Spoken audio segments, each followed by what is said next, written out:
منتخب أقل من 17 سنة تو انطلاق مباراته ضد النمسا. مفاجآت بالجملة، اللي تأهلوا في المرتبة الأولى كلهم انسحبوا في الدور 16. المغرب كانت تأهلت على حساب الولايات المتحدة الأمريكية اللي كانت عندها 3 انتصارات متتالية في الدور الأول. الأرجنتين 3 انتصارات متتالية انسحبت أمام المكسيك. مالي تربح زامبيا 2 انتصارات وتعادل. بلجيكا زاد ما انهزمتش، انسحبت أمام البرتغال. كي نشوفوا النتائج هذه، المغرب قاعدة باش تواصل النجاحات نتاعها كمنتخب الأولمبي والأكابر والإيفان.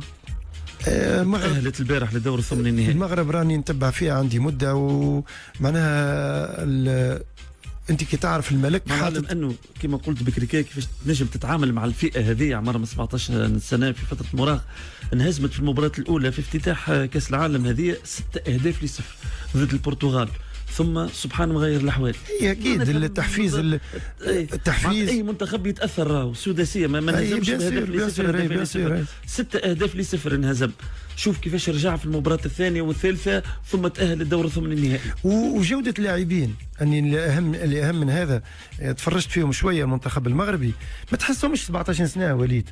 لو كان أنت منحيوا لك التيتر وتفرج فيهم في التلفزة ما تحسهمش 17 سنة. الكنترول في بلاصتو، ما فماش دي شي تكنيك، ما فماش دي شي تكنيك اللي تشوفوا في السينيور في بطولتنا. ما فماش يعني سونتراج يجي ورا الكاش ولا كذا. احنا تو عندنا نحل قوسين في تونس ولاعبين يخلصوا في الفلوس مخالفه والمير بعد عليه 9 متر، معناها 9 متر 15 ويحطها ورا الجول باش يوزعها لاصحابه. يعني ركنيه في توا في الرابطه المحترفه الاولى اكابر، ركنيه ما معها حتى شارج، ما ينجمش يهز ركنيه لاصحابه، يجي معناها يسددها على مستوى 1.50 متر علو، يعني يقصها اول مدافع. يعني فما هذا ما تشوفوش في المنتخب المغربي. حبيت نقول اللي المنتخب المغربي تقريبا حط استراتيجيه عندها 5-6 سنين. عندهم الاكاديميه نتاع الملك اللي حط فيها برشا فلوس. شكون حاط رئيس الجامعه؟ وزير الماليه نتاعو فوزي لقجع، يجي وزير الماليه في المغرب اللي برشا ناس ما يعرفوش شيء.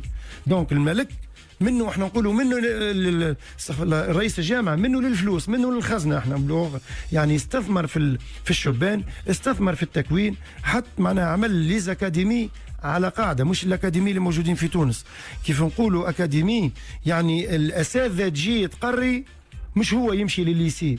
الاكاديمي فيها اقسام، يجي باش يقرا الفرنسيه، باش يقرا الانجليزيه، وفي العشيه باش يمشي يترانا، يجي باش يقرا المات والانجلي والايكونومي. اكاديمي وفما ريستورون وفما طب وفما يعني قاعه اجتماعات وفما قاعه الفيديو. هذيك الاكاديمي، لانه اللي صار في المغرب مع الملاعب عشب طبيعي مش سنتيتيك، صحيح، باش الملاعب مع اخصائي التغذيه مع الاختبارات. هذا باش يكون طوله 1.78 المتر و75. المغرب بكل صراحه ما همش خير منا، تبعني منيح. يعني في اخر كاس العالم الركراكي انفخ في لاعبين نتاعو، وصل لنصف النهائي وما ريناش المغرب يلعب في كتله منخفضه وليد. يعني شفنا المنتخب المغربي مع منتخبات كبيره طلع وضغطت عليهم، خاصة في منطقة وسط الميدان. غادي توا أنت كي تبدأ في منطقة وسط الميدان، علاش يختاروها المدربين؟ هي منطقة توازن. قريب إني باش نرجع، كانت تحط لي كرة في ظهري نرجع والكرة تبدأ بعيدة، ما تعمليش خطر كبير، وقريب كان فكيتها باش نمشي للهجوم. بينما إذا كان باش ترجع أنت بلوك با، يلزمك تحضر لاعبين سريعين، ويلزمك تدرب المنتخب نتاعك على لي ترانزيسيون اوفونسيف رابيد. يعني يلزمك تخدمهم في التمارين.